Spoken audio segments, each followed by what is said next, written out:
Minister's reply, please. Thank you very much, sir. I thank all members, although it's late in the day and we've had a day-long intensive discussion on a different bill.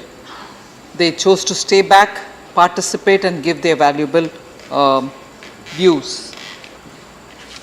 I've keenly heard them, and specifically to each one of them I'd like to give a reply without really making an elaborate presentation, because I can see that most members, in fact all the members, have really gone through the bill and the amendments and the provisions which are being made, and also the effect that these amendments are going to have. So it was very, very gratifying to hear members coming out in details about the positive impact that the amendments are going to have as regards making ease of doing business far more effective indicator of doing business in India.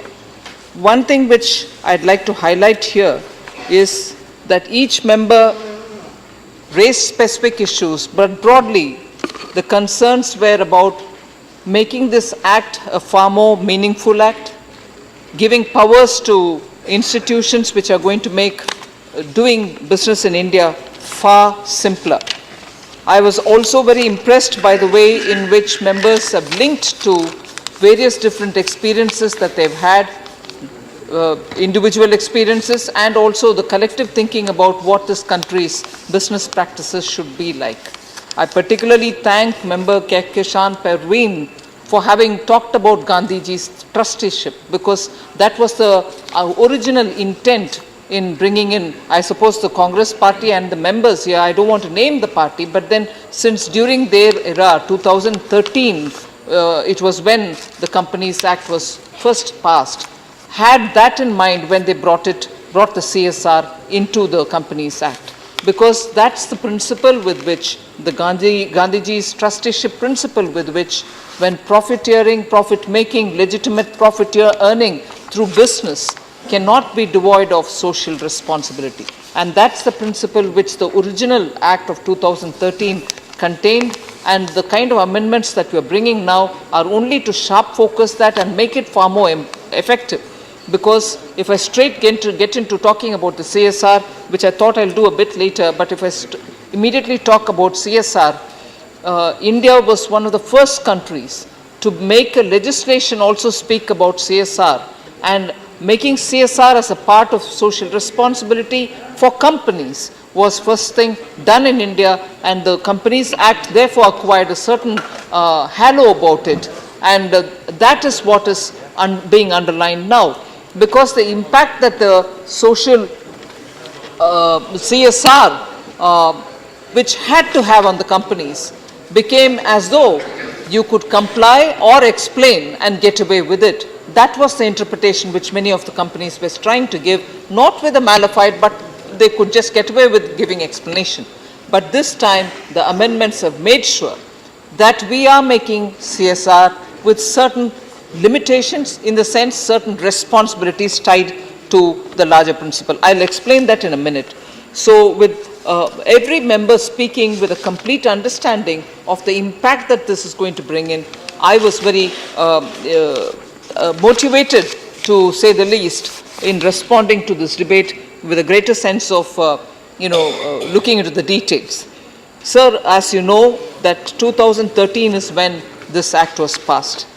It was an act passed after due consideration, after the standing committee has had a look into it, very much detail, about which most of us will always speak. There should be scrutiny, there should be detail looking into. Standing committee looked into this, and then in in August of 2013, this was passed. But even as I say that, and even as I vouch for the role of the standing committee, here's one bill which I'm sorry to have to say, here's one bill, in spite of that intense scrutiny of standing committee, is undergoing rapid changes. Yesterday I was here and I understood the sense of the House when we spoke. Insolvency and Bankruptcy Code, where we need to come up with a lot of amendments as we are learning, as we are going, because that's a very landmark of an act. But here is a Companies Act, which in spite of passing after good scrutiny by standing committee, is undergoing major changes, trying to bring in the element of ease of doing business, bringing in a robust framework with which Companies Act can be implemented. So I somehow feel that Companies Act, with a sense of responsibility, I just want to wonder and ask, was it rushed through in 2013? The number of amendments, the number of issues which we are going back on, nothing new. Many of which are clarificatory. Many of this is, changing to make it simpler. However, it was in 2nd November 2018 that an ordinance was passed, and then by the time it was 2019 January, that ordinance had to be replaced by a bill, and in 2019, this year, in January, Lok Sabha passed this bill, but it came to Rajya Sabha, got listed 7th and 8th and 9th of January, but could not, because Rajya Sabha adjourned sine die. Today, even as I saw the honorable members of the opposition going away, my heart was really beating fast, because now I'm here trying to replace another ordinance with a bill, and ideally all of us would want to have a bill, discuss on it, and then pass it. We do not want an ordinance. Here too, thank you very much. Yes, I heard you, Mr. Gupta. Here too, when tomorrow is the date when it is lapsing, the ordinance is lapsing, and here we are trying to do our best, getting it passed in the Lok Sabha after a very invigorating discussion, and here am I sitting with 24 hours to go before when I had to clear the bill through the House. So thank you very much for all the members who have come back in spite of a long day, and you're looking at the bill with so much intensity. I'm very grateful. I'm very, very grateful for all the inputs and the sense of responsibility with which this House is conducting itself, so that an ordinance doesn't get lapsed without a bill coming into its place. So I'm very grateful. So with a broader sort of introduction, I just want to say that what we are doing now is getting all the amendments which have been notified through the ordinance. All of them are coming here as it is, with nothing added there. But we are also bringing a few more newer amendments. So a total of 12 additional amendments in 11 sections of the Companies Act of 2013 are being proposed now to be made, in addition to all that which was notified through the ordinance. Those were 29 sections, and an insertion of 2 new sections had happened. So ordinance plus newer amendments. Largely, they are aimed at to address the need to impose civil liabilities for technical and procedural defaults of minor nature. Minor nature omissions and commissions were getting compounded, severe penalties were being laid. Now we are now trying to bring the nature of minor offences to the fore, so that punishments are not severe and those can be accommodated, because they are only civil liabilities which can be imposed. We are also declogging the NCLT by shifting of routine matters out of that. So with these kind of steps, we are also again trying to rationalize and recategorize those which are with minor offences, and therefore civil defaults will be taken care of. There is a transfer of function with regard to dealing with applications for change in the financial year. I think Member Vijay Sai Reddy spoke about it. It's a very, very company-specific step, because there are several companies in India who have larger groups belonging to them, or they belong to these groups which are outside of India. And for them, when they wanted to change the financial year to keep in line with the holding company or the group companies, that provision is being allowed now, and for which we didn't want them to go through a long and circuitous waiting route. Instead, they can approach the central government, and this can be sorted out without much of a pain. Making non-maintenance of registered office. Again, an honourable member spoke about it, saying physical verification of an office is absolutely necessary. That's a very important step that we have taken. Otherwise, you knew about how within one room or even just a post office box number, several of them were operating. You never knew who actually were running these companies. So now it's become mandatory that companies do have a physical address, physical registers to be maintained so that people can go and check them so that there is a veracity with their claims.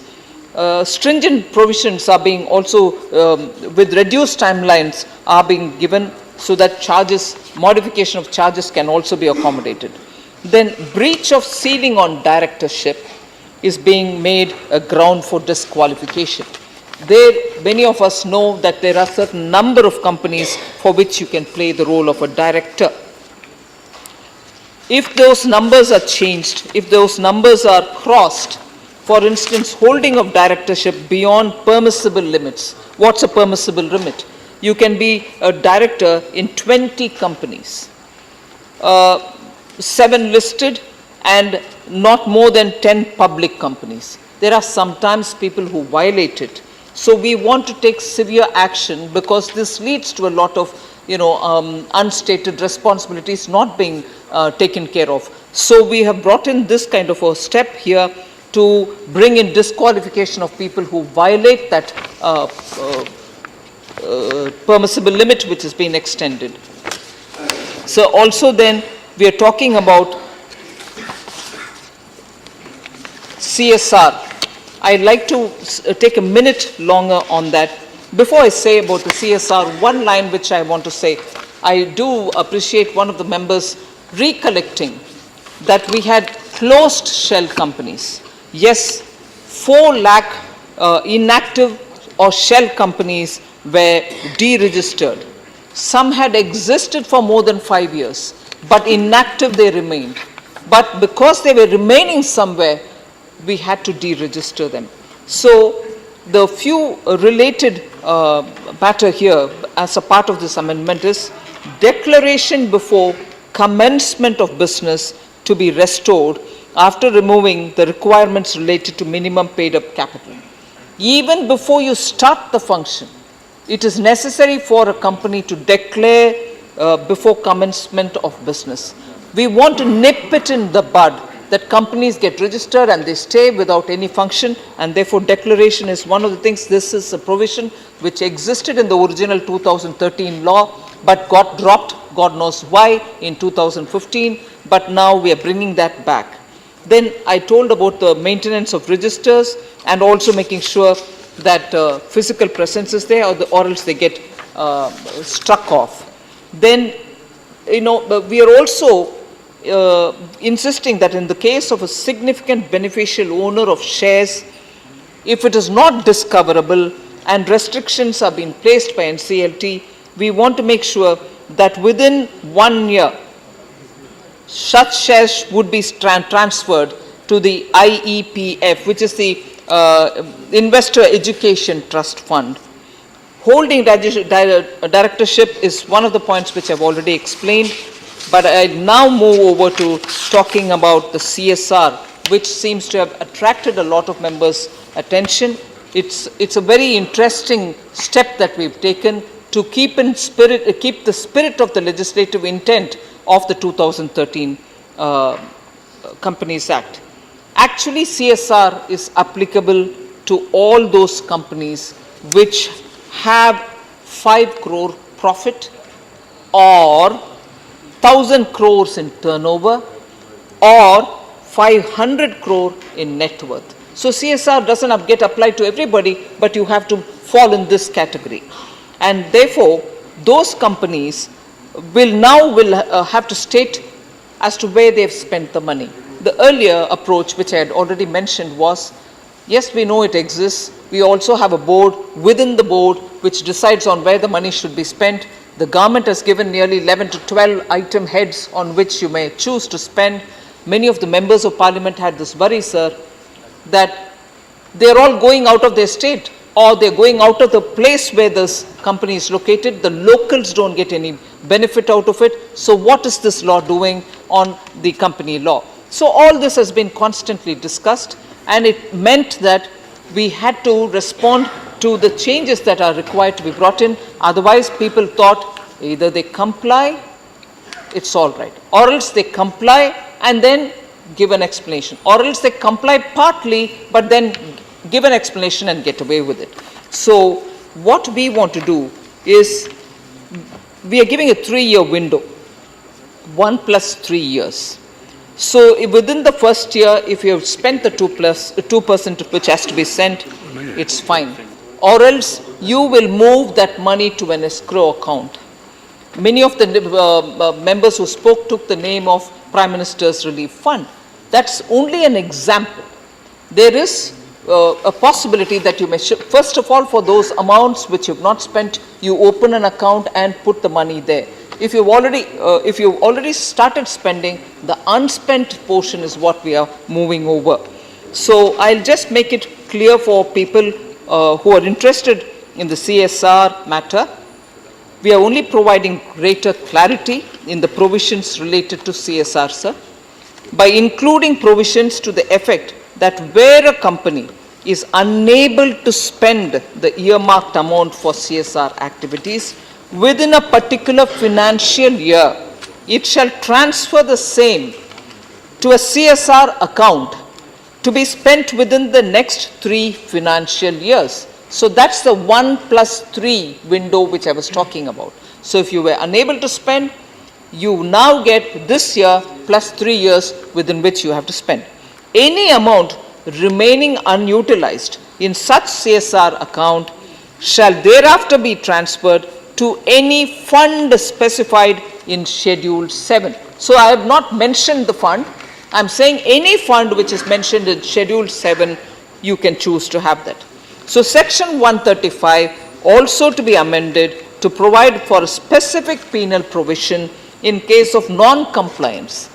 I mentioned earlier that it was easy for people to interpret, saying either we comply or else we give an explanation and get away with it. Now that's not happening, because Section 135 also is being amended to provide for a specific penal provision in case of non-compliance and authorize central government, the Ministry of Corporate Affairs, to give directions to the companies or any class of them for ensuring compliance with the provisions of CSR. So many members of parliament who felt that this is all in paper but never the money has come to the ground can now see that money will come to the ground. If not, it will go to Schedule 7 kind of listed accounts, so money will be available for actual spending.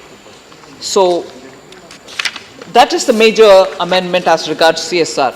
So there's also this issue about how we are trying to strengthen the National Financial Reporting Authority, the NAFRA as we speak about it. We are providing the NAFRA with such empowerment that they can discharge their functions through its divisions, and also that a chairperson and a full-time member of the authority shall constitute the executive body of the NAFRA.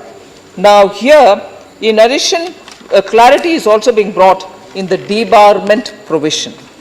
There, the provision which existed earlier was a bit firm, and a lot of CAs started feeling that, it is denying them their right to their livelihood, because once they're debarred, it becomes very difficult for them to get back to all the clients who they had earlier.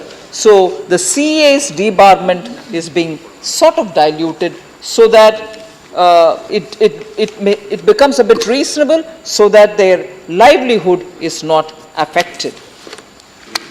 We are also bringing a bit more transparency in terms of the corporate veil, so that we really get to know who's behind any particular company and who actually is the beneficial owner who's invested in the company.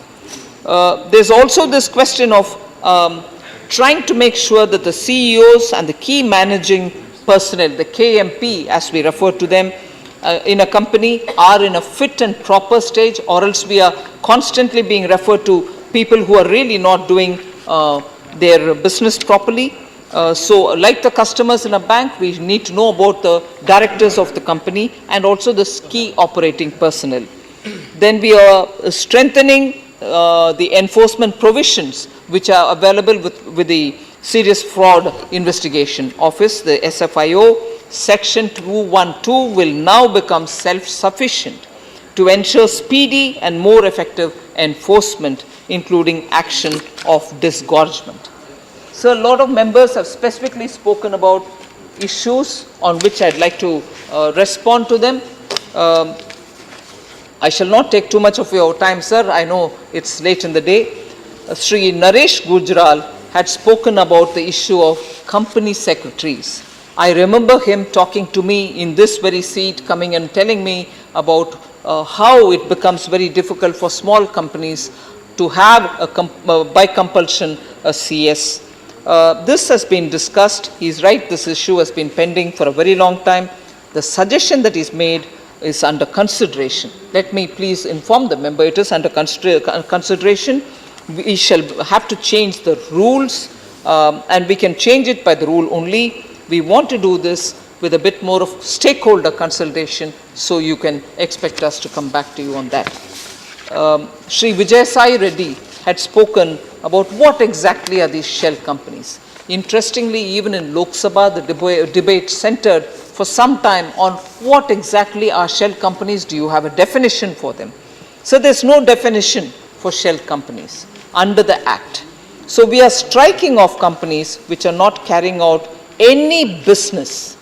Companies which are not carrying out any business for 2 years or more as per provisions of Section 248 of the Act after due process. So shell companies is a colloquial word, but in other words, in the Companies Act, the way in which we deal with what can otherwise be called a shell company is if you've remained inoperative for 2 years and with due Section 248 being applied to them following the due process, we strike them off.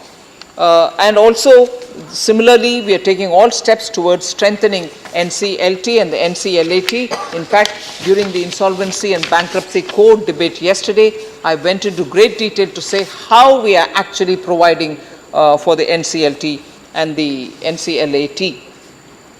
Shell companies have already defined, explained as to what constitute the shell companies, so I don't think I need to elaborate on it. Which were the kind of companies which were struck off? I did quote 4 lakhs of them have been struck off. I want to explain that a bit. Section 248 of the Companies Act allows striking off of companies. Registrar of companies, when he has reasonable cause to believe that a company is not functioning, or by companies voluntarily by applying to registrar if they have nil assets and nil liabilities. Such companies get struck off, and the companies which did not file annual returns, which is what I have said to you, was used as the basis. The companies which did not file annual returns and financial statements for 2 years or more and did not apply for the dormant status. So you may not be doing business, but you didn't even apply for being dormant. If companies did not apply for being a dormant status, these were the companies which were struck off after following due process. So that's something which I wanted to explain. The annual financial year point of view, point which was raised by Vijay Sai Reddy ji has also been explained. Sir Amar Patnaik ji had mentioned that prevention of mismanagement and oppression. Why only the central government will move? Whether it is ensured that the ROCs would not harass. It was clear that one of the amendments is giving powers to the ROC, and therefore this question was legitimate to ask. The amendment pertains to identification of managerial personnel as not fit and proper. I just explained as to fit and proper is a requirement, otherwise you're just going to have people sitting and doing the function but not really engaging properly. There might be several omissions and commissions. So to avoid that, the not fit and proper assessment is made by the RC or by the NCLT after an application is moved by the central government. So the central government doesn't on its own decide that this is what it is. It moves an application, the application goes to the NCLT, and it is the NCLT which then takes a decision. After the NCLT, the application is moved by the central government. The power is given to the central government only as CG would take into account all considerations before moving this application. The intention is to debar individuals not found fit and proper. So the ROCs will have no authority to move applications to debar individuals. So they are not getting aggrandized. They are just being given that one step. They don't have an authority to debar individuals. Central government's approval is mandatory. So let that be made as a sort of assurance. So there is no question of harassment. And if any, you have a provision to approach the government to say this is what is happening and action can be taken. So there are adequate checks and balances. So Shri Narayan Das Gupta ji raised the question based on the provision in section 12(9), which have been added, would apply only when the registrar has reasonable cause to believe that company is not carrying out his business. This will not happen in every case. The reasonable cause would also be through a judicious and diligent procedure to be followed by the registrar, by the office of the registrar. The objective is to check unscrupulous practices. Again, Shri Narayan Gupta ji had raised the question of provisions in the NAFRA. I have already explained that. So there is no conflict between the jurisdiction of NAFRA and the ICAI, as their jurisdiction has been separated under the rules itself. So I think most of the questions have been answered, sir. I'm very grateful that, as I said earlier, you've given us the opportunity to take this with a sense of urgency, because tomorrow the ordinance would lapse and we cannot afford to bring it all over again.